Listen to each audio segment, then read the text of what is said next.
Alors, bonjour Mademont. Alors, on est de retour pour une autre édition de notre émission sur comment bien conduire en moto. Donc, première des choses, dans les deux premières émissions, on s'est habillé, on a appris aussi à être sécuritaire dans les stationnements avant de partir. Là, vraiment, on se lance sur la route. Tu vas nous donner des trucs et des conseils justement pour être le plus sécuritaire possible. OK. Je vais vous parler de la distance à suivre sur la route. L'article 335 du Code de la sécurité routière, ça disait, grosso modo, là, parce que ça fait longtemps que je ne l'ai pas lu, mais en tout cas, je le savais par cœur, ça doit être encore là. Il faut suivre à une distance prudente et raisonnable, en tenant compte de l'état de la chaussée, des conditions atmosphériques, de la densité de la circulation. Je reviens à la première partie de l'article, une distance prudente et raisonnable. On comprend que ça ne veut pas dire grand-chose. Prudente et raisonnable, si on était 25 personnes ici, puis on demandait à quelqu'un de donner sa définition, puis c'est quoi les distances, là? Je pense qu'on aura plusieurs réponses différentes. C'est vraiment pas précis. Fait que la référence, moi, que j'ai là-dedans, c'est ce que le Conseil canadien de sécurité routière disait il y a des dizaines d'années, puis ça n'a pas changé. Eux autres, ils ont une norme, c'est de suivre à une distance de 2 secondes. Okay. C'est ça que je vais vous décrire sur le tableau, la distance. En passant, comme dirait le Doc Mayou, là, pour mon opinion expérimentée de ce côté-là, c'est probablement le plus gros défaut au Québec qu'on a, le plus gros défaut en technique de conduite, c'est suivre de trop près. Je vais vous dire qu'à 90 %, tout le monde suit de trop près, ça ne respecte pas la règle des 2 secondes. Puis on ne parle pas juste des motos, là, on parle de tout le monde. Non, dans l'ensemble, tout le monde, excepté que c'est plus dangereux en moto de se faire suivre de près que 2 autos. Ça apporte plusieurs problèmes, des causes d'accidents, des difficultés à manœuvrer dans la circulation, à faire des changements de voie parce que personne laisse d'espace assez grand pour s'insérer dans la circulation. Prendre l'autoroute, c'est plus difficile. Et puis, lorsqu'il y a une voie qui disparaît sur l'autoroute, ça crée un autre problème. Tout le monde est trop près. Nécessairement, la voie qui disparaît n'a pas de place pour se ranger. Ça amène plein de problèmes. Fait qu'on va parler de la règle des 2 secondes qui équivaut normalement à une longueur de véhicule, votre véhicule, par 10 km. Vous roulez à 100 km à l'heure, il devrait avoir un trou de 10 longueurs d'auto entre vous autres pour permettre de régler tous les problèmes que je viens de vous énumérer. Changer de voie. Maintenant, ce qui est intéressant, c'est une méthode qui est facile à appliquer et puis à comprendre, c'est que la vitesse à laquelle vous circulez n'a pas d'importance. Okay. La zone de vitesse dans laquelle vous circulez, ça n'a pas d'importance. Une zone de 50 ou 100, c'est la même méthode. Vous allez voir qu'en comptant, la distance va être automatiquement plus grande. Okay. C'est la même chose, peu importe la zone, peu importe la densité de circulation, le seul véhicule qui vous importe, c'est le premier qui est à l'avant de vous. Okay. On va se transporter sur l'autoroute ou sur une route à circulation dans les 2 sens, c'est pas important. Vous êtes en moto ou en auto, on va dire moto. Le premier véhicule en avant de vous, il est là. Peu importe où il est. Vous circulez sur l'autoroute, vous voyez un point fixe. Ça peut être un lampadaire. On va dire que c'est un poteau. Un poteau pour ceux qui demeurent à Québec, mais un poteau pour le reste de la province. Vous remarquez le véhicule en avant de vous. Aussitôt que le véhicule qui est en avant de vous passe vis-à-vis ce point-là, vous comptez, au rythme que je vais vous donner, 1 1001, 1 1002. À ce rythme-là. Pas 1-2. Pas 1 1001, 1 1002. 1 1001, 1 1002. Lorsque vous avez terminé de dire 2, votre véhicule, vous n'êtes pas supposé l'avoir dépassé. 1 1001, 1 1002. Je passe. À ce moment-là, vous l'avez, votre distance des 2 secondes. Vous allez voir que les premières fois que vous allez essayer ça sur l'autoroute. Si vous ne l'essayez pas, votre passager ou passagère en avant va peut-être jouer le jeu. Elle va le compter, puis elle va dire « Tu suis bête trop près ». Puis vous allez voir que ça va être différent avec les distances que la majorité des gens suivent habituellement la distance va être beaucoup plus grande et ça va très bien. Ça ne va pas moins vite parce qu'on suit loin. On va à la même vitesse qu'on soit à 2 longueurs ou à 10 longueurs. OK? On se rappelle la méthode. Le poteau, le véhicule en avant de vous passe au poteau, vous comptez 1 mille et 1, 1 mille et 2 et vous passez. C'est ça pour votre 2 secondes. Faites le test la prochaine fois, puis je vais être surpris si vous me dites que vous avez la bonne distance. C'est un problème général. Ça n'a pas changé depuis 40 ans que je donne des petits cours de conduite, puis je l'avais déjà fait remarquer au niveau de mon corps de police à ce moment-là qu'il faudrait peut-être intervenir.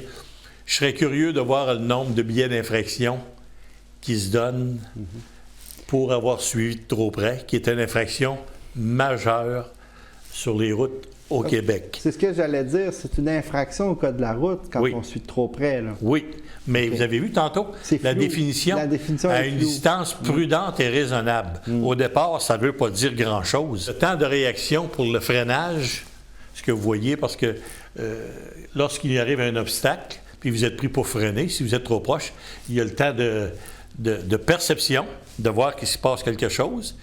Ça prend une demi-seconde. Le temps de réaction, mettre le pied sur le frein, une autre demi-seconde. Et l'action, freiner, une autre demi-seconde. Il y a 1 seconde et demie de passé à ce moment-là. OK? Avant que ça commence à freiner. Pas besoin de vous dire que si vous suivez à 2 longueurs d'auto, à 100 km/h, on l'a régulièrement, là, hein? Avec les fins de journée, là, pour avoir travaillé longtemps sur le pont La Porte, capitale Henri IV Duplessis, il n'y a pas un soir qu'à 4h30, là, il n'y en a pas 5 qui sont rentrés dedans. Le sixième n'a pas frappé. Comment ça? Ah, il faut croire que lui, il y avait une petite distance de plus. Là moi, j'ai plusieurs questions. Là. Première des choses. Oui, vas-y. Oui, je veux juste rajouter un petit point pendant que je pense, parce que je vous parle de distance de freinage. Il ne faut pas oublier qu'à 100 km/h, on fait 88 pieds à la seconde. OK. C'est quelque chose. 88 pieds à la seconde, c'est pratiquement 27-28 mètres. C'est beaucoup, c'est beaucoup. C'est un luxe là, qu'en moto, il ne faut pas se payer d'être pris pour freiner brusquement. Ah non, c'est sûr. Ma première question, c'est la technique, elle est bonne, mais en temps idéal. Parce que s'il y a de la pluie, il y a de la glace, il y a de la neige, là, il faut couper la distance. Il faut la rallonger. Ouais. Ça peut être 3 secondes, 4 secondes, ça c'est certain. Mais normalement, lorsque c'est, je dis bien normalement, d'une façon générale, lorsque c'est plus glissant, d'une façon générale, les gens vont suivre de beaucoup plus loin. Excepté ceux qui sont dans la voie de gauche, là. On sait, les journées de tempête, là, se faire doubler par des camions, là, c'est à 40, là, on s'en va à 80, là, parce que c'est glissant puis il y a de la poudrerie. Il y en a beaucoup là, qui passent beaucoup trop vite. Les camionneurs, en général, c'est des bons conducteurs, mais ils ont leur pourcentage, eux autres aussi, là, d'incompétents. Là. Il y en a dans toutes les classes, là, de conducteurs, là, des gens qui sont carrément incompétents. On le voit ce que ça fait quand il arrive un brouillard de neige. Et cet hiver, on en a vu, sans auto, le tamponné. Puis à travers de ça, le camion, il est assis haut, puis ils nous disent toujours qu'ils voient très bien, ils sont en avant. Mais il y a quelque chose qu'il n'a pas vu parce qu'il est rentré dans le tas. Puis eux autres, quand ils en poussent, là, ils en poussent une dizaine en même temps. Oui, c'est ça. C'est pas rien qu'un ou deux. Fait que la fameuse règle des 2 secondes, on devrait en prendre ça comme habitude. Ça va vous permettre de ne pas vous faire coincer. Ça va vous permettre de ne pas vous faire couper quand il y a un véhicule qui va prendre l'autoroute. Parce que tout à l'heure, on va en parler de la façon de prendre l'autoroute. Mais tu prends l'autoroute, mais il faut que tu aies un trou. Fait que quand tout le monde suit de trop près, c'est un problème. Fait que votre sécurité, puis là, je reviens à la moto en particulier. Votre porte de sortie, là, pour les véhicules ou pour les motos, parce que, comme je l'ai dit, une automobile, se faire rentrer dedans, par en arrière, c'est pas si pire. En moto, on ne parle pas du tout de la même chose. Fait que ta porte de sécurité en tant que motocycliste, là, c'est qu'organise-toi pas pour suivre de trop près. Parce que quand ça va freiner brusquement, l'autre en arrière qui te suit va te frapper. Si tu te laisses une grande distance, ça te donne du jeu. Tu vas freiner, l'autre, il va peut-être s'approcher de toi pour te frapper, bien, tu peux te sauver encore en avant. Fait que ta sécurité, c'est toujours la marge de manœuvre la distance que tu as entre le véhicule qui te précède et toi. Ça, c'est sacré, ça, pour un motocycliste. Organise-toi pas pour avoir à freiner brusquement parce que ta vie tient peut-être rien qu'à un fil à ce moment-là. Puis je vais me faire un petit peu l'avocat du diable pour ma dernière question sur votre diagramme. C'est que si on laisse un espace comme ça, souvent il y a un auto qui va rentrer entre les deux. Bonne la question. Qu'est-ce qu'on fait dans ce temps-là? À toutes les fois. Oui, hein? Oui, ça, toutes les fois que j'ai fait ce genre de cours, elle vient. C'est parfait. OK. Lui, il fallait qu'il change de place. Et puis, c'est toi qui conduis bien, puis tu lui as laissé son trou. Parce qu'il est nerveux, là, il y en a en masse, là, ça va jamais assez vite. Là, nos agressifs là, sont tellement pressés que c'est eux autres qui font un bouchon de circulation à l'heure de pointe. On va y revenir plus tard. Okay. Mais c'est ça, vous avez raison. Il vient pour embarquer, qu'il arrive à gauche ou qu'il arrive de droite, c'est en avant de toi qui se tasse. C'est signe que tu conduis bien. Okay.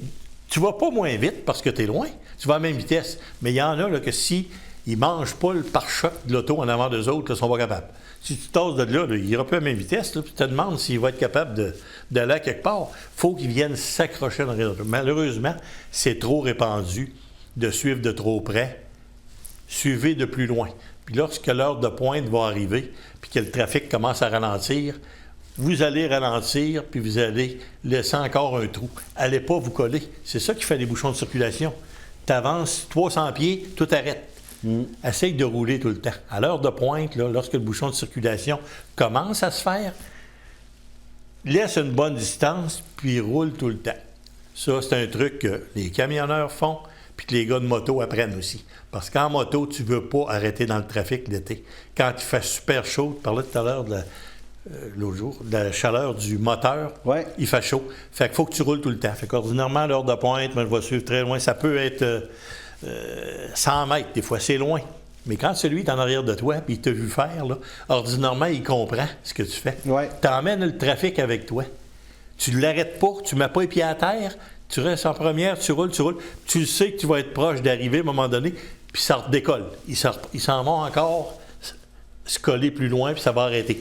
Tu essaies de garder ta vitesse. Les camionneurs, vous l'avez remarqué, eux autres non plus ne veulent pas toujours être ça à la je suis pas en train de shifter. Ils le font. Si vous avez voyagé aux États-Unis, vous l'avez remarqué, ils le font souvent, les camionneurs. Et des fois, même, ils sont deux côte à côte. Puis tout le monde suit en arrière, puis ça roule. Il y a de plus en plus de camionneurs ici qui ont commencé à le faire. Ça, c'est un pro qui fait ça. Il garde un trou, puis il ne veut pas arrêter tout bout de champ. Ça n'arrive à rien.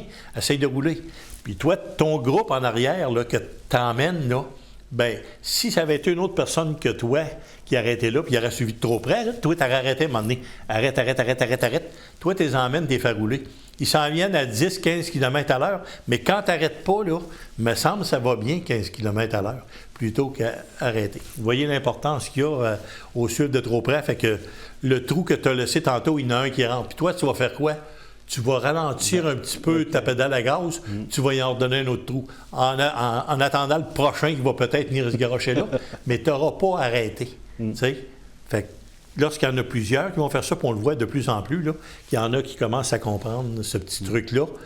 On appelle ça du professionnalisme. Question de sécurité, mais aussi de courtoisie.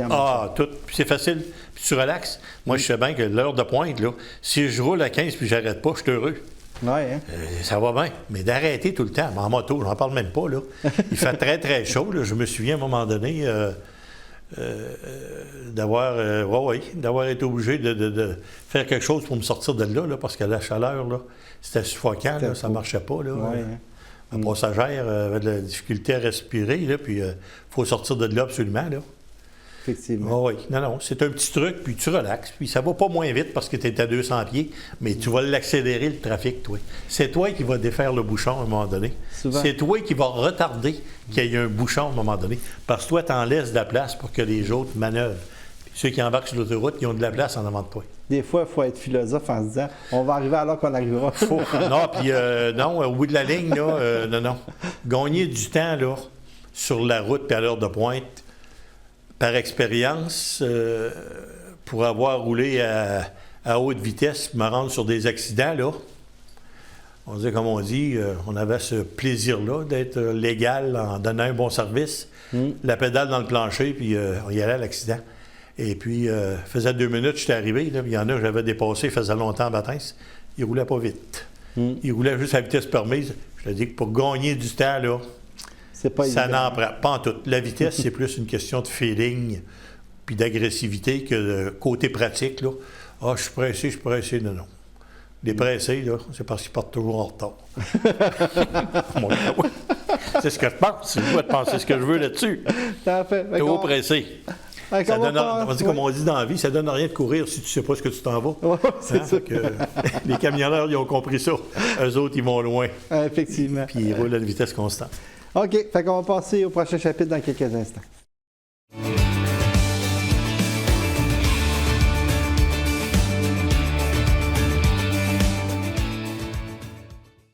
Alors, Valmont, maintenant, on va en profiter avec l'exemple qu'on a là, parler justement de la vision d'un motocycliste parce que c'est hyper important. Dans le fond, c'est une question, tu en as parlé un petit peu tantôt, grosse question d'attention, mais il faut toujours être là aussi au niveau des yeux, toujours à regarder partout. J'imagine que la vision périphérique, de promener les yeux, c'est toutes des techniques intéressantes pour vous autres, là. Voilà. Nécessairement, l'information en tant que conducteur, que ce soit un pilote de moto ou un automobiliste, l'information vient des yeux. Si on ne regarde pas à l'avant, ben, on court après le trouble.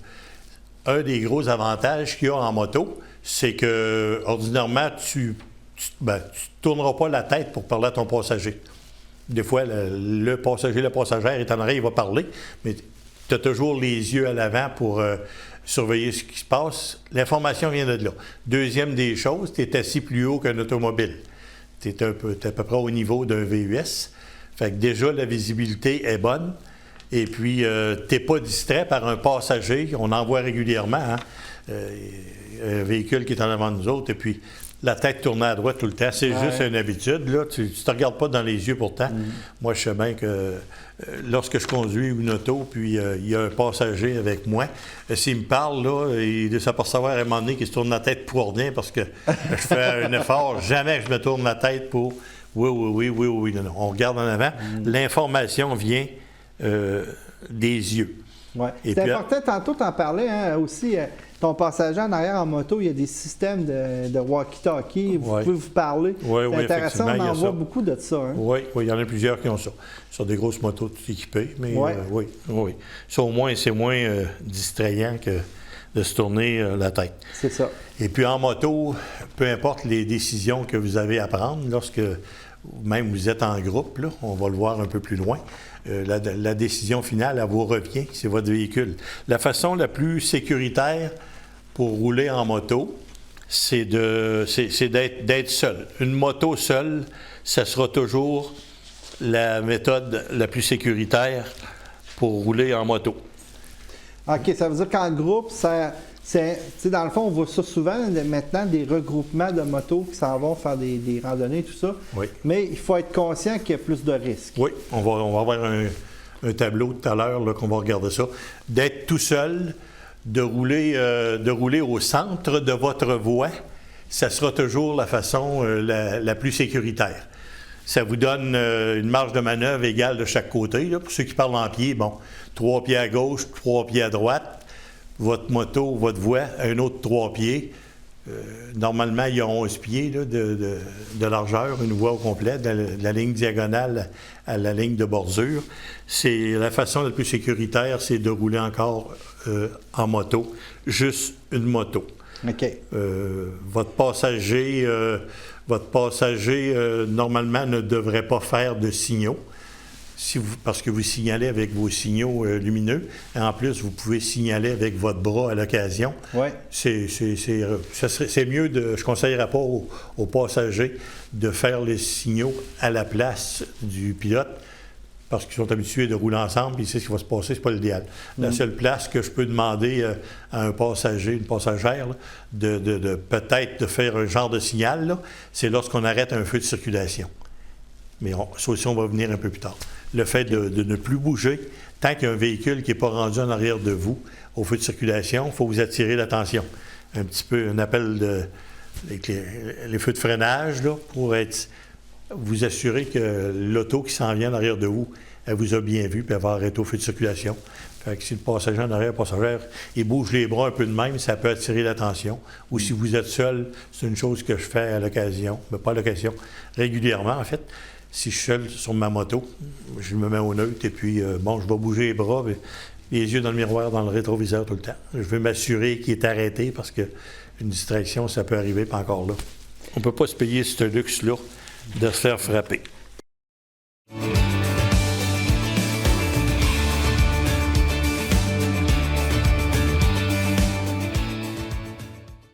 Dans le fond, notre téléspectateur qui est un automobiliste, il faut qu'il considère la moto comme une auto.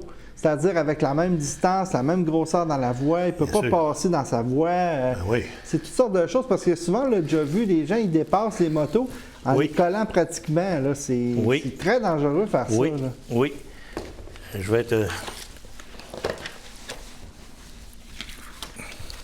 Un autre diagramme. On va mettre celui-là.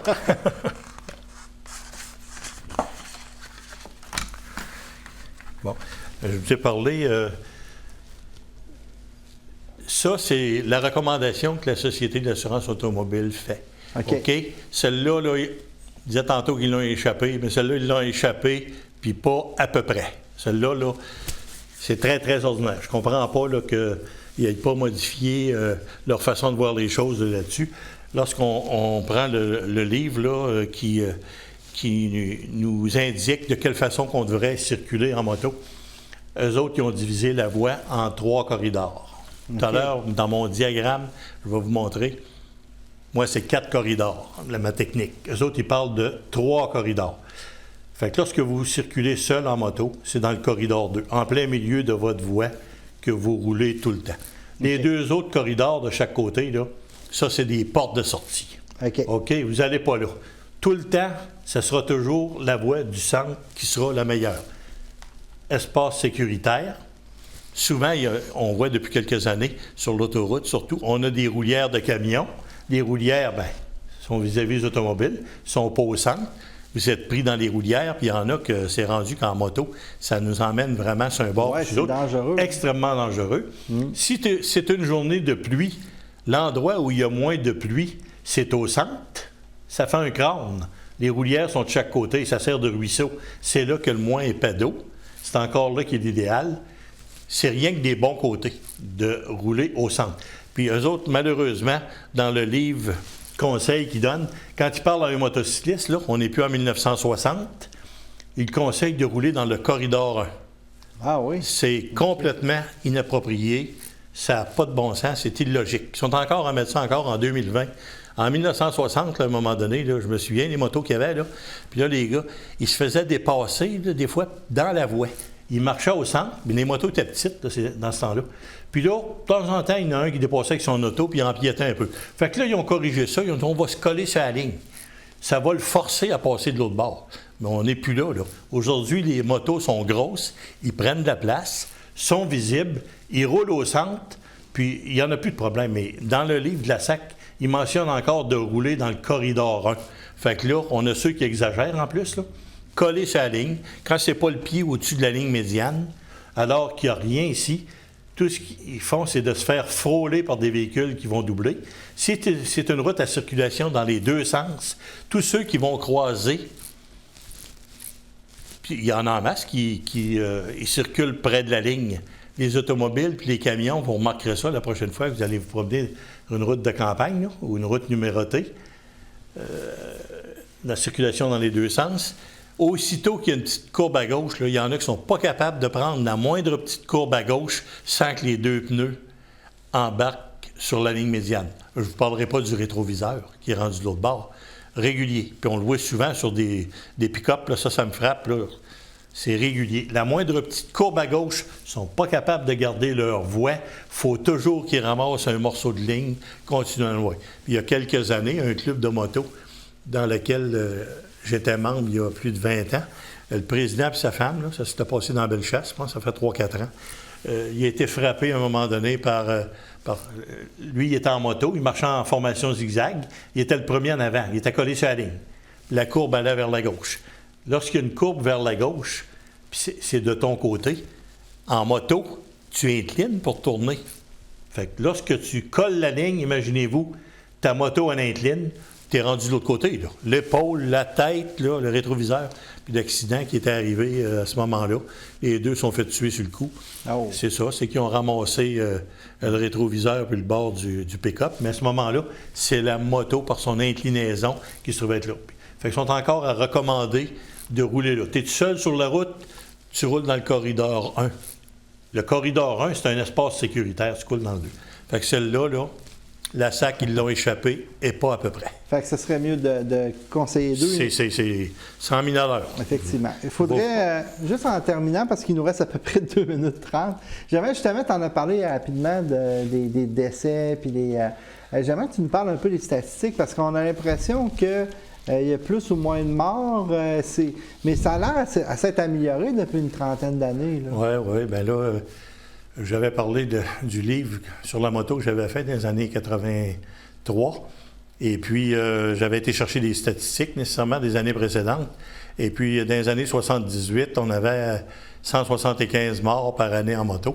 Mm-hmm. C'est quelque chose, là, pour un parc moto d'à peu près 140-150 000 motos qu'il y avait. Aujourd'hui, le parc moto est encore sensiblement pareil, 140-150, puis il y a 35 morts par année. 10 fois plus de blessés. Dans le temps, c'était 10 fois plus de blessés. Aujourd'hui, c'est encore à peu près la même chose, 10-12 fois plus de blessés. Mais à 35 puis 175, là, il y a une différence. Une belle amélioration. Il y a une belle amélioration. Les techniques de conduite se sont améliorées.